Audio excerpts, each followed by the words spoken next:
പ്രിയപ്പെട്ട വിദ്യാർത്ഥികളെ നമസ്കാരം. നമ്മളിന്ന് +2 മാത്സിൻ്റെ ട്യൂഷൻ ക്ലാസ്സിൽ ഇന്ന് എടുക്കാൻ പോകുന്നത് ഈ ഭിന്നസംഖ്യകളുടെ അപ്ലിക്കേഷൻ, അതായത് എന്തിനാണ് ഈ ഭിന്നസംഖ്യ ഉപയോഗിക്കുന്നത് എന്ന് പഠിക്കാനാണ് പോകുന്നത്.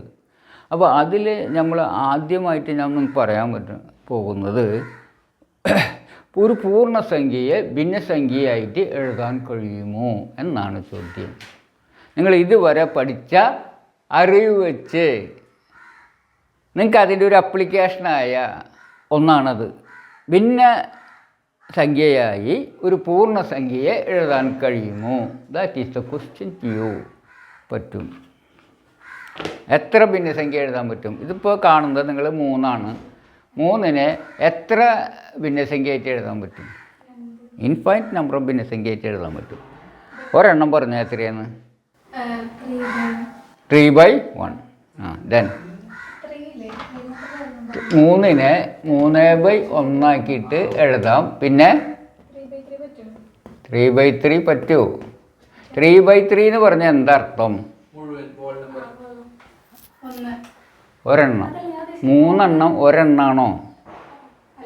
അപ്പോൾ 3നെ 3/1 എഴുതാം എന്നുള്ളത് ശരിയാണോ?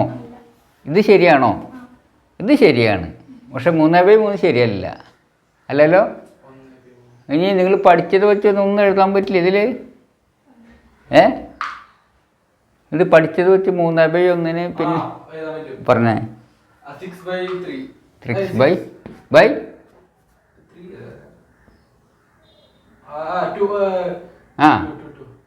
യെസ്, ഓക്കെ, ഒരെണ്ണം കിട്ടി. ഇനി അടുത്ത് പറയാൻ പറ്റുമോ? അല്ലേ? ഇത് എത്രയാ? 1/2 6 കഷ്ണം 3 അല്ലേ? അത് ഇവിടെ മുകളിലും ചോട്ടിലും ഒരേ സംഖ്യ കൊണ്ട് ഗുണിച്ചാൽ പിന്നെ അപ്പോൾ എത്ര എണ്ണം എഴുതാം? 3 കൊണ്ട് ഗുണിക്കുകയാണെങ്കിൽ ഇപ്പോൾ 2 കൊണ്ട് ഗുണിച്ച് കിട്ടി. 3 കൊണ്ട് ഗുണിച്ചാൽ വേറെ കിട്ടില്ലേ? എത്രയാ?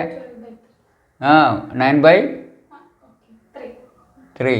പിന്നെ 4 കൊണ്ട് ഗുണിക്കുകയാണെങ്കിൽ 12/, അങ്ങനെ ഇൻഫൈനൈറ്റ് നമ്പർ ഓഫ് ഇത് എഴുതാം. പക്ഷേ ഞാനൊരു ചോദ്യം ചോദിക്കുന്നത് 3/1 എഴുതാൻ കഴിയുന്നത് ഇത് ശരിയാണെന്ന് ഇങ്ങനെ അറിയാം. 3നെ 1 കൊണ്ട് ഹരിച്ചാൽ 3/1 3/1 അല്ലേ? അപ്പോൾ നമുക്ക് ഇത് ശരിയാണ് എന്നുള്ളത് വേറെ ഏതെങ്കിലും തരത്തിൽ തെളിയിക്കാൻ പറ്റുമോ? അതൊരു രീതി. 3 നമുക്കറിയില്ലേ, 3/1 തന്നെയാണോ 3/1 ആണോന്ന് അറിയില്ല നമുക്ക്. അത് നമ്മൾ പഠിച്ചിട്ടില്ലേ? പക്ഷേ ഇത് ആവാം. പക്ഷേ ഇത് ഹരിക്കുന്നത് ശരിയാണ്. 3/1 എന്നുള്ളത് 3 ആണോ എന്നുള്ളതാണ്, അല്ലേ? ഞാനിതൊന്ന് ശരി തന്നെയാണത്. ഇത് ശരിയാണ്. എന്തുകൊണ്ട് ശരി എന്ന് ചോദിച്ചാൽ പറയാൻ കിട്ടുമോ എന്നുള്ള ചോദ്യം. ഇത് ശരിയാണ്, സമ്മതിച്ചിരിക്കുന്നു ഞാൻ.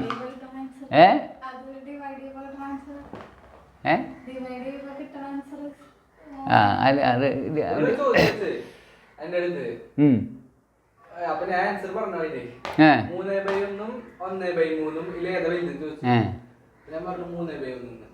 Yes, correct, you are correct, very good. അത് അപ്പോൾ അങ്ങനെ പറയാൻ കിട്ടുമ്പോഴാണ് നാം പഠിച്ചു എന്ന് പറയുന്നത്. ഇപ്പോൾ 3/2, 3/3, 3/4 ഇവയൊക്കെ ഒന്ന് എക്സ്പ്ലെയിൻ ചെയ്തേ. എന്താണ് 3/2 എന്ന് പറയുന്നത്? അല്ല, ഇതിൻ്റെ എക്സ്പ്ലെയിൻ ചെയ്യുക എങ്ങനെയാണ്? അതായത് ഇത് എങ്ങനെ ചോദിച്ചാൽ മതി? ഒരെണ്ണത്തെ 2 ഭാഗമാക്കുക. അപ്പോൾ ഒരു കഷ്ണത്തിൻ്റെ വലുപ്പത്തിൽ എത്ര എണ്ണം? 3 എടുക്കുക. Okay, you are right. ഇത് 3 ആക്കുക, അതിൽ 3 കഷ്ണം എടുക്കുക. 4 ആക്കുക, അതിലൊരു വലുപ്പത്തിൽ 3 എടുക്കുക. ഇത് 3 മനസ്സിലായി അല്ലേ? വേറെ തരത്തിൽ പറയാം. ഇത് വേറൊരു ചോദ്യം ചോദിക്കാം. ഇതിൽ 3 കഷ്ണമുണ്ട്, ഇതിൽ 3 കഷ്ണമുണ്ട്, ഇതിൽ 3 കഷ്ണമുണ്ട് അല്ലേ? ഇതിൽ ഒരു മുഴുവനാവാൻ എത്ര കഷ്ണം വേണം? 2. ഇതിലൊരു മുഴുവനാവാൻ എത്ര കഷ്ണം വേണം? ഇതിൽ ഒരു മുഴുവനാവാൻ എത്ര കഷ്ണം വേണം? യെസ്, അത് മനസ്സിലായി. അപ്പോൾ ഭിന്നസംഖ്യയുടെ ഡിനോമിനേറ്റർ എന്ന് പറയുന്നത് എന്താണ്? ഒരു മുഴുവനാവാൻ വേണ്ട കഷ്ണങ്ങൾ എത്രയാണെന്ന് പറഞ്ഞാൽ മതി. എന്താണ്? ഒരു മുഴുവനാവാൻ എത്ര കഷ്ണം വേണമെന്ന് പറഞ്ഞാൽ മതി. ഇപ്പോൾ ഇതിൽ 4/5 അതുപോലെ 4/6 ഇതിലൊരു മുഴുവനാവത്ര കഷ്ണം വേണം. ഇതിലൊരു മുഴുവനാവത്ര കഷ്ണം വേണം 6. മുഴുവനാവത്ര കഷ്ണം വേണം 6. അല്ല, ഇത് വേറെ കണക്കാണ്. ഇതിലൊരു മുഴുവനാവത്തരം വേണം 6 കഷ്ണം ചേർന്നാൽ മുഴുവനാവും. ഇപ്പോൾ 1-ലേക്കാൾ കുറവാണ്, ഇത് 1-ലേക്കാൾ കുറവാണ്. ഇപ്പോൾ 7/5 എന്ന് എഴുതുകയാണെങ്കിലോ ഒരു മുഴുവനാവത്തരണം 5 മതി. ഇതിൽ 7 കഷ്ണം ഉണ്ട് അല്ലേ? ഓക്കെ. അപ്പോൾ നമ്മൾ ഇവിടെ എഴുതുന്നത് ഒരു മുഴുവനാവാൻ വേണ്ട എണ്ണവും ഇവിടെ എഴുതുന്നത് എണ്ണവും അല്ലേ? ഒരു ഭിന്നസംഖ്യ എഴുതണമെങ്കിൽ 2 കാര്യങ്ങളാണ് നമുക്കറിയേണ്ടത്. എത്ര എണ്ണമുണ്ട് എന്ന് എഴുതണം, ഒരു മുഴുവനാവാൻ എത്ര എണ്ണം വേണമെന്ന് എഴുതണം. അത് 2 എഴുതാൻ പറ്റുമെങ്കിൽ അതൊരു ഭിന്നസംഖ്യ ആണ്. അപ്പോൾ ഒരു ഭിന്നസംഖ്യ എഴുതണമെങ്കിൽ ഒരു മുഴുവനാവാൻ എത്ര എണ്ണം വേണം, എത്ര കഷ്ണം വേണം അല്ലേ? ഇപ്പോൾ നമ്മളിപ്പോൾ ഇത് ഞാൻ നോക്കുക, ഇതൊരു ആപ്പിളിനെ 2ആയി മുറിച്ചതാണ്. എത്രയാണിത് കാണാണ്ടല്ലോ? 1/2 ആണ്. ഇതുപോലത്തെ എത്ര കഷ്ണം വേണം ഇതിനെ എഴുതാൻ? കാരണം അപ്പോൾ ഇതിൽ എൻ്റെ കയ്യിൽ എത്ര കഷ്ണമുണ്ട്? 1 കഷ്ണമുണ്ട്. എത്ര കഷ്ണം വേണം? അപ്പോൾ ഭിന്നസംഖ്യ ഇതിനെ സൂചിപ്പിക്കുന്ന ഇതുപോലത്തെ 2 എണ്ണം ഉണ്ട്. അപ്പോൾ അടിയിൽ എഴുതിയാൽ മതി. എത്ര എണ്ണം? ഇതിലിപ്പോൾ എൻ്റെ കയ്യിൽ 1 ഉണ്ട്, അപ്പം 1 എഴുതി. ഇതിൽ മുഴുവനാവാൻ എത്ര എണ്ണം വേണം? അപ്പോൾ ഭിന്നസംഖ്യയില്ലേ? അപ്പോൾ ഭിന്നസംഖ്യ എഴുതാനായിട്ട് ഇപ്പോൾ ഇത് നോക്കുക, ഇതുപോലത്തെ 8 കഷ്ണം വേണം. ഇതുപോലത്തെ എത്ര കഷ്ണം വേണം? 8 കഷ്ണം വേണം. എന്ത്? എൻ്റെ കയ്യിൽ ഇപ്പോൾ 2 കഷ്ണം ഉണ്ട്. വല്ലാണ്ടായി. എൻ്റെ കയ്യിൽ ഇപ്പോൾ 2 pieces are there in my hand അല്ലേ? അപ്പോൾ ഇത് 2 കഷ്ണമാണ്. ഇത് ഭിന്നസംഖ്യ എഴുതുമ്പോൾ എൻ്റെ കയ്യിലുള്ള നമ്പർ ഓഫ് പീസസ് എത്രയാണ്? അപ്പോൾ നമുക്ക് ഡിനോമിനേറ്റർ കിട്ടിക്കഴിഞ്ഞു അല്ലേ? ഡിനോമിനേറ്ററിൻ്റെ എണ്ണം മനസ്സിൽ വന്നാൽ ഡിനോമിനേറ്റർ ആയില്ലേ? അല്ല, ന്യൂമറേറ്റർ ആയില്ലേ? അപ്പോൾ എത്ര എണ്ണ ന്യൂമറേറ്റർ? 2. ഇനി ഇതിൻ്റെ വലിപ്പം എഴുതിയ ഭിന്നസംഖ്യയായി 8 അല്ലേ? 2/8 is the fraction representing these 2 pieces. അപ്പോൾ ഇതിനെന്താ മനസ്സിലാക്കുന്നത്? 2/8 ദിസ് ഈസ് 2/8 അല്ലേ? അപ്പോൾ ഇത് ഭിന്നസംഖ്യയായിട്ട് എഴുതണമെങ്കിൽ എന്ത് ചെയ്താൽ മതി? ഇതിൽ എണ്ണം എഴുതുക, ഒരെണ്ണാവൻ എത്ര വേണമെന്ന് എഴുതുക അല്ലേ? അപ്പോൾ നിങ്ങളോട് പറയുകയാണ് ഞാൻ, ഇതിനെ ഭിന്നസംഖ്യയാക്കി എഴുതാൻ പറഞ്ഞു വിചാരിക്കുക. ഇതിൽ എണ്ണം എത്ര എണ്ണം ഉണ്ട്? അപ്പോൾ 3 എന്ന് എഴുതുക അല്ലേ? ഒരു മുഴുവനാവൻ എത്ര വേണം? ഇതൊരു മുഴുവനാവൻ എത്ര വേണം? 1. അപ്പോൾ ഒരു മുഴുവനാവൻ ഒരെണ്ണം മതി ഇതില്ലേ? 2 പീസൊന്നും വേണ്ടല്ല, ഒറ്റ പീസ് മതി. അപ്പോൾ നമ്പറും കിട്ടി. ഇതിൽ കാണുന്നത് എന്താ? എണ്ണ അറിയാം, 3 എണ്ണം. ഒരെണ്ണാവൻ എത്ര എണ്ണം വേണ്ട? ഒരെണ്ണം മതി. ദെൻ ഇതിനെ സൂചിപ്പിക്കുന്ന ഭിന്നസംഖ്യ 3 സൂചി ഭിന്നസംഖ്യയല്ലേ? Therefore we can say that 3 is equal to 3/1. മനസ്സിലായ? Why 3 is equal to 3/1 എന്ന് ചോദിച്ചു കഴിഞ്ഞാൽ how can you prove that? മനസ്സിലായില്ലേ? proven, it is not proven അല്ലേ? Simply I have proven that 3 is equal to 3/1. അപ്പോൾ 3 is equal to 3/1 തെളിഞ്ഞല്ലോ. ഇനി നിങ്ങൾക്ക് ഈ കാര്യത്തിൽ സംശയം ഉണ്ടാവോ? ഇല്ല. 3 is equal to 3/1 is a proven fact. I have proved അല്ലേ? നിങ്ങളത് നിങ്ങളുടെ സ്വന്തം കണ്ട് തൃപ്തി അടഞ്ഞില്ലേ? ഓക്കെ. 3 is equal to 3/1. ഇനി ആരോടും ചോദിച്ചപ്പോൾ നിങ്ങൾക്ക് പറയാൻ കിട്ടും എന്തുകൊണ്ടാണ് 3 is equal to 3/1. ഇതുപോലെ നമുക്ക് എന്ത് പറയാം? This is 4. എത്ര എണ്ണം ഉണ്ട്? 4 എണ്ണം. മുഴുവൻ എത്ര എണ്ണം വേണം? ഒരെണ്ണം. Therefore 4 is equal to 4/1. 5 is equal to 5/1. X equal to x/1. Sin equal to sin theta equal to sin theta by 1. Any Therefore അല്ല അപ്പോൾ 1 എന്ന് എഴുതിക്കാലോ. അപ്പോൾ ഇനി ഇതിനെ നമുക്ക് വേണമെങ്കിൽ എത്ര എണ്ണം എഴുതാം? 2 കൊണ്ട് ഗുണിക്കാൻ വെച്ചാൽ 2 into sine theta by 1 into 2 into 1 അല്ലേ? അടിയിലും മുകളിലും 2 കൊണ്ട് ഗുണിച്ചാൽ വേറെ ഒരെണ്ണം കിട്ടില്ലേ? ഈക്വലൻ്റ് ആയിരിക്കില്ലേ അത്? ഈക്വലൻ്റ് ഫ്രാക്ഷൻ ആയിരിക്കില്ലേ? അപ്പോൾ 3 കൊണ്ട് ഗുണിച്ചാൽ വേറെ ഒരെണ്ണം കിട്ടില്ലേ? അങ്ങനെ ഇൻഫൈനൈറ്റ് നമ്പർ ഓഫ് ഫ്രാക്ഷൻസ് വേണമെങ്കിൽ എഴുതാൻ കഴിയും. അപ്പോൾ നമ്മൾ what we have studied now, we have studied that any whole number can be express as a fraction അല്ലേ?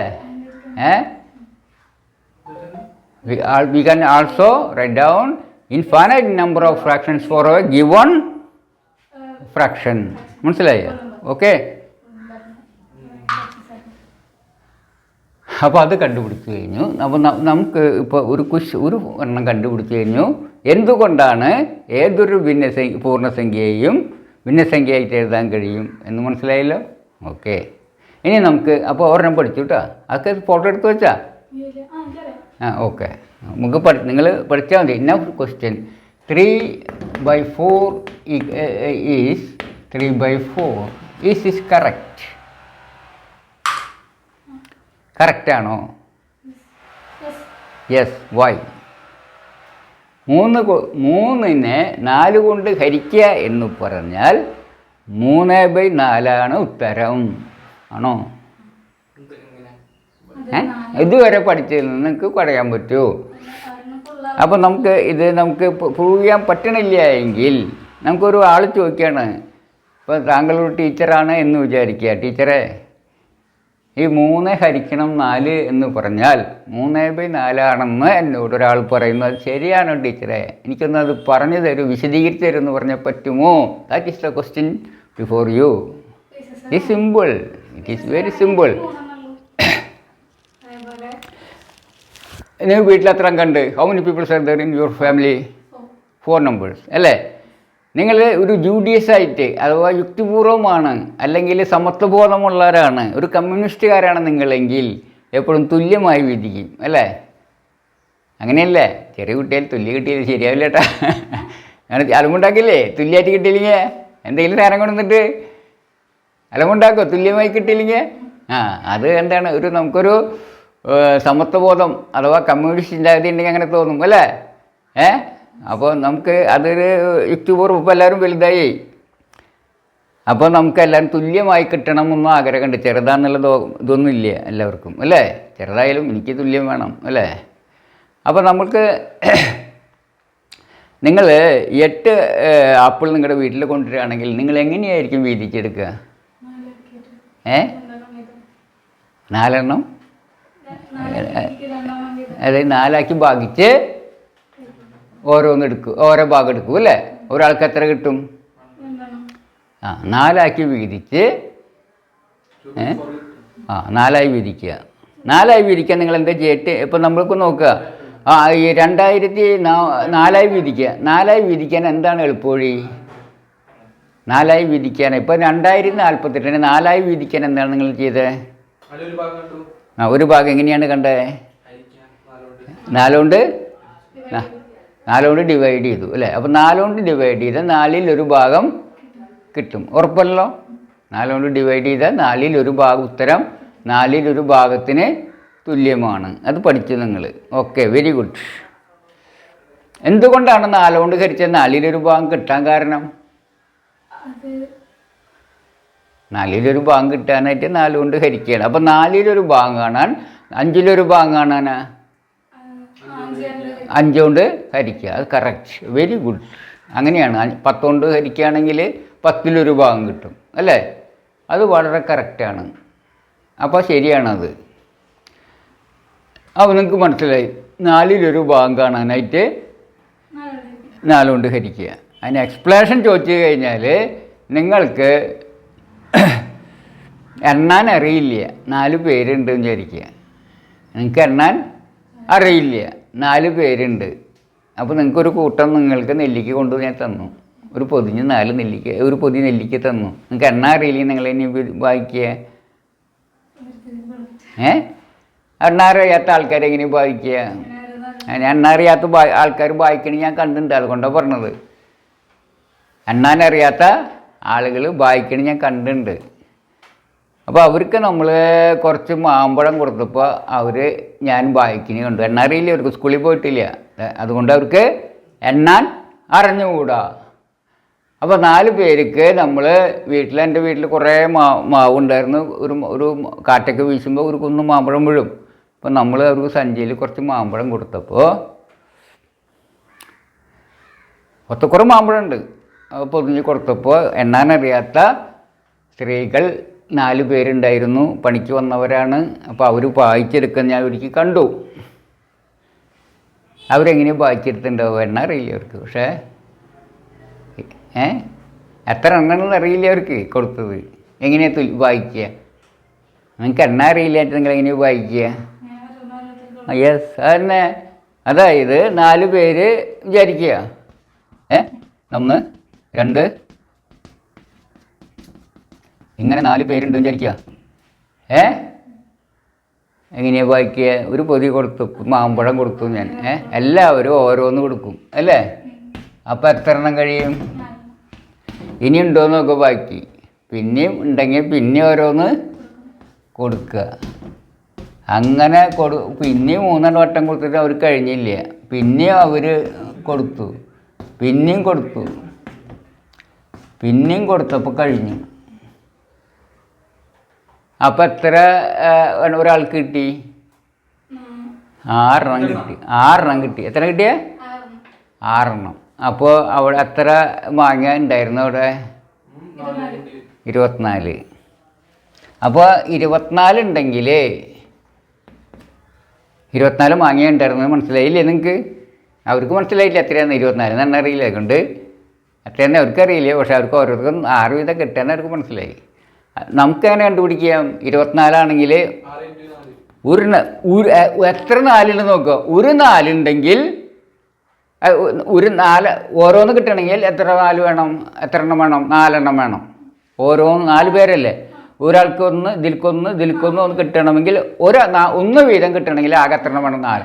ഒരു 4 ഉണ്ടെങ്കിൽ ഒരാൾക്ക് ഒരു ഭാഗത്തിൽ ഒരെണ്ണം വരും. 2 4 ഉണ്ടെങ്കിൽ ഒരാൾക്ക് എത്ര എണ്ണം കിട്ടും? ഒരെണ്ണം ഉണ്ടെങ്കിൽ 2 4 ഉണ്ടെങ്കിൽ 8. 2 4 ഉണ്ടെങ്കിൽ ഒരാൾക്ക് എത്ര എണ്ണം കിട്ടും? ഒരാൾക്ക് എത്ര എണ്ണം കിട്ടും ചോദിക്കുന്നത്. 3 4 ഉണ്ടെങ്കിലാ? 4 4 ഉണ്ടെങ്കിലാ? അപ്പോൾ ഇതിലെത്ര 4 ഉണ്ട്? 6 4 24. എത്ര 4? അപ്പോൾ ഒരാൾക്ക് എത്ര എണ്ണം കിട്ടും? 6 4 ഓരോ 4 ഓരോന്ന് ഒരാൾക്ക് കിട്ടില്ലേ? അപ്പോൾ 6 4 ഉണ്ടെങ്കിൽ ആദ്യത്തേന്ന് ഒരു 1 കിട്ടും, രണ്ടാമത്തെ 6 ഒരെണ്ണം കിട്ടും, രണ്ടാമത്തെ അങ്ങനെ ഓരോന്ന് 6 4 ഉണ്ട്. ഓരോ 4 അങ്ങനെ ഓരോന്ന് കിട്ടി അല്ലേ? 3 6ാമത്തെ 4 ഒരെണ്ണം കിട്ടും. ഭാഗം എത്ര ഒരാൾക്ക് കിട്ടും? ഒരു ഭാഗത്തിൽ ഒരാൾക്ക് 6 എണ്ണം വരും, അടുത്ത ആൾക്കും 6 എണ്ണം വരും, അടുത്ത ആൾക്ക് 6 എണ്ണം വരും. 4 6 24. ശരിയായില്ലേ? അപ്പോൾ ഒരാൾക്ക്, അതുകൊണ്ടാണ് നമ്മൾ എന്ത് ചെയ്യുന്നത്? 4ൽ1 ഭാഗം കാണാൻ 4 കൊണ്ട് ഹരിക്കുന്നത്. അപ്പോൾ 5ൽ1 ഭാഗം കാണണം. 5 പേരുണ്ടെന്ന് വിചാരിക്കുക. അപ്പോൾ ഒരാൾക്ക് 5ൽ1 ഭാഗം കിട്ടുക. അപ്പോൾ ഒരു 5 ഉണ്ടെങ്കിൽ ഒരെണ്ണം കിട്ടും, ഒരാൾക്ക് 1 എണ്ണം കിട്ടും. 2 5 ഉണ്ടെങ്കിൽ 2 എണ്ണം കിട്ടും അല്ലേ? അപ്പോൾ നമ്മളതിൽ 15 എണ്ണം ഉണ്ടെങ്കിൽ 15 ആപ്പിൾ ഉണ്ടെങ്കിൽ ഒരാൾക്ക് എത്ര ആപ്പിൾ കിട്ടും? ഒരു 5 ഉണ്ടെങ്കിൽ ഒരെണ്ണം. അപ്പോൾ 3 5 3 എണ്ണം. അപ്പോൾ ഹരിച്ചു വയ്ക്കിയാൽ മതി അല്ലേ? അപ്പോൾ 5ൽ1 ഭാഗം കാണാൻ 5ൽ എന്ത് ചെയ്താൽ മതി? 5 കൊണ്ട് ഹരിക്കുക. 6ൽ1 ഭാഗം കാണാൻ 6, എക്സിൽ1 ഭാഗം കാണാൻ n-ൽ1 ഭാഗം കാണാൻ n കൊണ്ട് ഹരിക്കുക. മനസ്സിലായ? Very important. ഇതൊക്കെ വളരെ ഇമ്പോർട്ടൻ്റ് ആയിട്ടുള്ള കാര്യങ്ങളാണ്. ഇതിൻ്റെ അപ്ലിക്കേഷനാണ് ഫിസിക്സ് ആൻഡ് എല്ലാതും. റൈറ്റ് ഒക്കെ ഇതിൻ്റെ അപ്ലിക്കേഷനാണ്. നിങ്ങൾ പഠിക്കുക. n മോളിക്യൂൾസിൻ്റെ വെയിറ്റ് W ഗ്രാം ആണെങ്കിൽ 1 മോളിക്യൂളിൻ്റെ ഭാരത്തിലായിരിക്കും ഇതിൻ്റെ n-ൽ 1 ഭാഗം അല്ലേ? അപ്പോൾ 10 മോളിക്യൂളിൻ്റെ ഭാരം 50 ഗ്രാം ആണെങ്കിൽ 1 മോളിക്യൂളിൻ്റെ ഭാരം ഇതിൻ്റെ 10 എണ്ണത്തിൻ്റെ ഭാരമാണ് ഇതിൽ അല്ലേ? 10 ഭാഗം വെച്ചായിട്ട് ഒരു ഭാഗം എടുത്താൽ ഒരെണ്ണത്തിൻ്റെ ഭാരമാവില്ലേ? 10ൽ1 ഭാഗമല്ലേ കണ്ടത്. അപ്പോൾ 50നെ കൊണ്ട് ഹരിക്കണം. 10ൽ1 ഭാഗമാണ് 10 കൊണ്ട് ഹരിക്കുക. അതേപോലെ എൻ എണ്ണത്തിൻ്റെ ഭാരം W ഗ്രാമാണെങ്കിൽ ഒരെണ്ണത്തിൻ്റെ ഭാരം ഇതിലെത്രയായിരിക്കും? എന്നിലൊരു ഭാഗം അല്ലേ? അപ്പോൾ W ബൈ N എനിക്കാണ് ഇതിൽ വരിക. ഇപ്പോൾ അതുപോലെ സൈൻ ആറിന് വരുന്ന ആംഗിള് സൈൻ I ആണെങ്കിൽ 1 വരുന്ന ആംഗിൾ എത്രയായിരിക്കും? Sine I by sine R എന്ന് പറയും. ഒരു എണ്ണത്തിന് വരുന്ന ഒരു യൂണിറ്റിന് വരുന്ന അല്ലേ? ഇത്ര എണ്ണത്തിന് വരുന്ന ഇത്ര എണ്ണമാണെങ്കിൽ ഇതിൽ ഇത്രയിൽ ഒരു ഭാഗം അപ്പോൾ ഹരിച്ചാൽ മതി അല്ലേ? ഇതൊക്കെ ഫ്രാക്ഷനാണ്. ഈ sine I by sine R എന്ന് പഠിച്ചാൽ റിഫ്രാക്റ്റീവ് ഇൻഡെക്സ് എന്ന് പറയാൻ എന്താ പറയുക? റിഫ്രാക്റ്റീവ് ഇൻഡെക്സിൻ്റെ ഫോർമുലയാണ് അത്. Sine I by sine R equal to the formula for refractive index. മനസ്സിലായോ? അപ്പോൾ അതൊക്കെ എന്താണത്? അപ്പോൾ ഫിസിക്സൊക്കെ ഈസ് കണക്റ്റഡ്. ഇതിൻ്റെ ഒരു എക്സ്റ്റെൻഡഡ് ഫോമാണ്. അപ്പോൾ നമുക്ക് ഒക്കെ പടപടാന്ന് കിട്ടും. അല്ല എങ്കിൽ ഒന്നും മനസ്സിലാവില്ല. ഇവരുടെ എന്താ ചെയ്യേണ്ടത് എന്നറിയില്ല. 60 ഞാനൊരു കുട്ടിയോട് ചോദിച്ചു 60 ബോൾസ് ഉണ്ടാക്കാനായിട്ട് 30 ഗ്രാം ഗോൾഡ് വന്നാൽ 1 ബോൾ ഉണ്ടാക്കാൻ എത്ര വരും ചോദിച്ചപ്പോൾ ഉത്തരം കിട്ടിയില്ലേ? 2 എന്ന് പറഞ്ഞവർ. 2 എന്ന് പറഞ്ഞ് അതായത് ഡിപ്ലോമ എൻജിനീയറിങ്ങിന് സ്റ്റുഡൻസാണ് ഈ പറഞ്ഞത്. പിന്നെ ചെയ്യുക 60 എണ്ണത്തിൻ്റെ ഭാരമാണ് ഇതിൽ അല്ലേ? അപ്പോൾ ഇതിൻ്റെ അത്രയിൽ 60-ൽ ഒരു ഭാഗം ഇതിൻ്റെ 60-ൽ ഒരു ഭാഗം അല്ലേ? ഇതിൻ്റെ 60-ൽ 30ൻ്റെ ഹരിക്കണം ഏതുകൊണ്ട്? 60 കൊണ്ട് അല്ലേ? 30നെ 60 അല്ലേ? അതായത് 30/60 ആണ് വരിക. കണ്ടോ? 60 തിരിച്ചല്ല ഞാൻ ചോദിച്ചത്. 60 ബോളിൻ്റെ വന്ന ഭാരം എത്രയാണെങ്കിൽ 60 ബോൾസ് 30 60 എണ്ണത്തിന് കൂടിയിട്ട് എത്രയാ? ആ 30 ഗ്രാമിൽ 60 എണ്ണത്തിൻ്റെ ഭാരമുണ്ട്. അപ്പോൾ 60 അതിന് ഭാഗിച്ച് അതിലൊരു ഭാഗം എടുത്താൽ 1/2 ഗ്രാം. ഒരു ബോളിന് 1/2 ഗ്രാം. അപ്പോൾ 2 ഗ്രാം 2 ബോളിന് 1 ഗ്രാം. 60 ബോളിന് 30. ആരാണ് ഉത്തരം? മനസ്സിലായി? ഇത് വെട്ടി ചെറുതാക്കുമ്പോൾ 1/2 എന്ന് കിട്ടില്ലേ? അപ്പോൾ അത് കിട്ടിയില്ല. അവർ ചെയ്തത് ഇങ്ങനെയാണ്. എത്ര വലുതിനെ ചെറുതുകൊണ്ട് ഹരിക്കാന്നല്ല അർത്ഥം. അങ്ങനെയൊന്നും ഇല്ല. മനസ്സിലായ? അവർ 2 ഗ്രാം എന്ന് പറഞ്ഞു. അപ്പോൾ 1 ഗ്രാമിന് 2 ഗ്രാം വെച്ചാൽ 60 ഗ്രാമിന് ഇരട്ടി വേണ്ടേ? തെറ്റിപ്പോയി. ഡിപ്ലോമയ്ക്ക് പഠിക്കണേ പറഞ്ഞിട്ട് കാര്യമില്ല. എന്താ കാരണം? മനസ്സിലാക്കി പഠിച്ചില്ലേ? വേറൊന്നുമില്ല. കുഴപ്പമില്ല, പഠിച്ചു. പക്ഷെ മനസ്സിലാക്കി പഠിച്ചില്ലേ? അവർ പഠിച്ചു വെച്ച് വലുതിനെ ചെറുതുകൊണ്ട് ഹരിക്കുക. അതല്ല സുഖമുള്ളത് വേഗം പറഞ്ഞു. അതല്ല ഉത്തരം. സുഖമുണ്ടോ സുഖമില്ല എന്ന് വേറെ കാര്യം. മനസ്സിലായേ? സുഖമുണ്ടോ സുഖമില്ല നോക്കിയിട്ടല്ല കണക്ക്. എന്താണ് അതിൻ്റെ നിയമം? 60 എണ്ണത്തിന് 30 ആണെങ്കിൽ 60-ൽ ഒരു ഭാഗം കാണണം. 60 രൂപയാണ് 60 കൊണ്ട് ഹരിക്കണം. അതാണ് നമ്മൾ മനസ്സിലാക്കേണ്ടത്. മനസ്സിലായേ?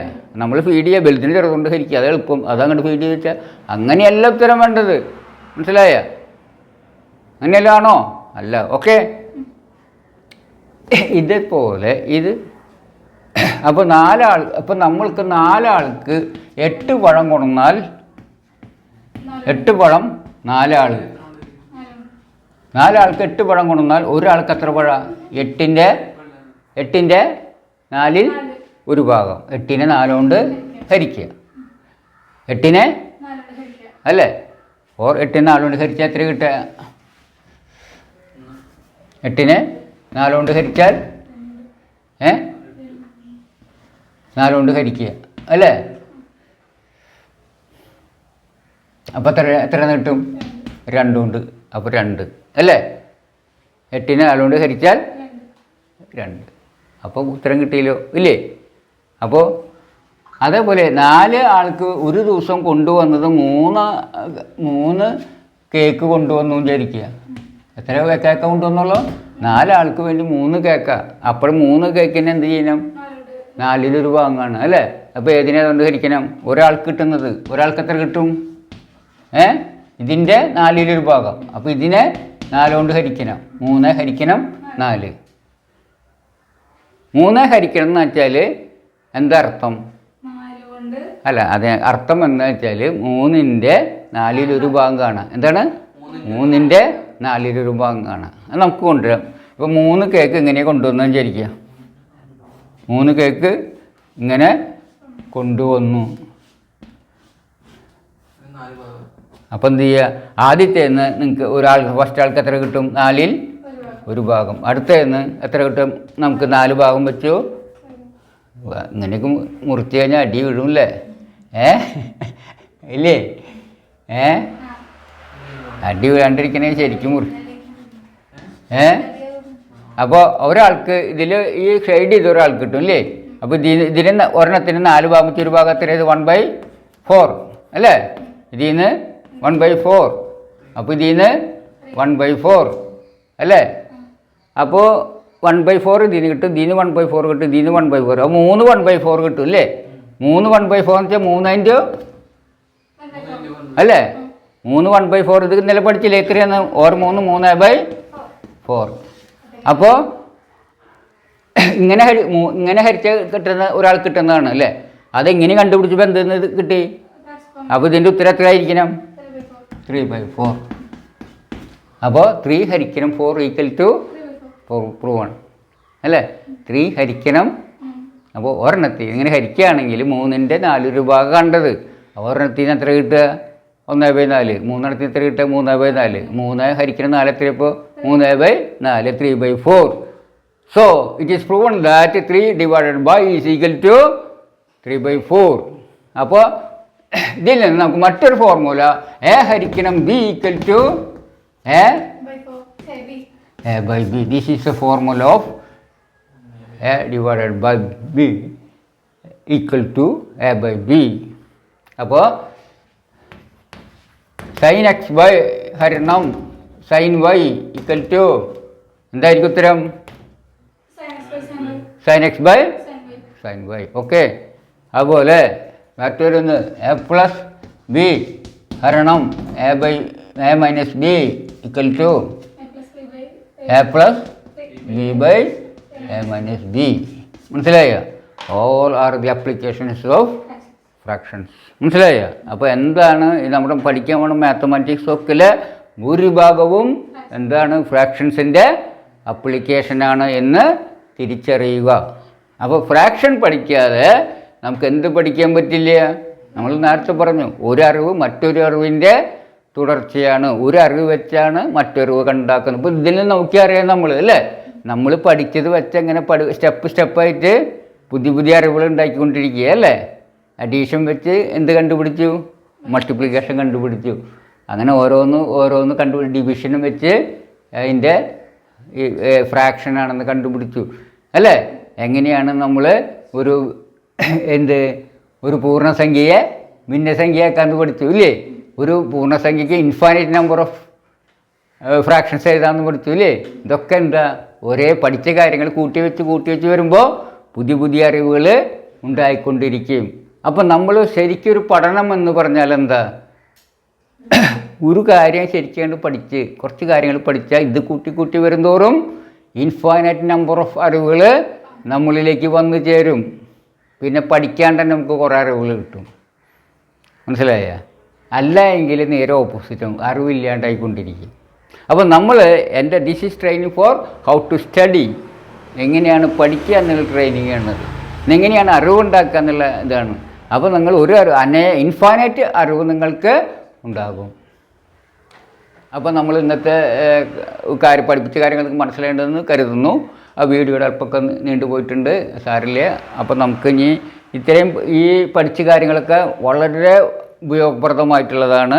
അതുകൊണ്ട് നിങ്ങളിത് മനസ്സിലാക്കണം, അത് മനസ്സിൽ ഉറപ്പിക്കണം. കാരണം ഫിസിക്സ് തുടങ്ങി എല്ലാ എൻജിനീയറിംഗ് ശാഖകൾ ഉൾപ്പെടെ എല്ലാം വളരെ ക്ലിയറായിട്ട് മനസ്സിലാക്കണമെങ്കിൽ ഇതിൻ്റെ അപ്ലിക്കേഷനാണ് അത് വരാൻ പോകുന്നത് മുഴുവൻ. അതുകൊണ്ട് ഇത് നന്നായിട്ട് മനസ്സിലുറപ്പിക്കുക. അത് കഴിഞ്ഞ് നമുക്ക് അപ്ലൈ ചെയ്യാൻ പറ്റും. ഇനി നമുക്ക് അടുത്ത ക്ലാസ്സിൽ കാണാം. അതുവരേക്ക് വിടാം. നന്ദി, നമസ്കാരം, ബൈ.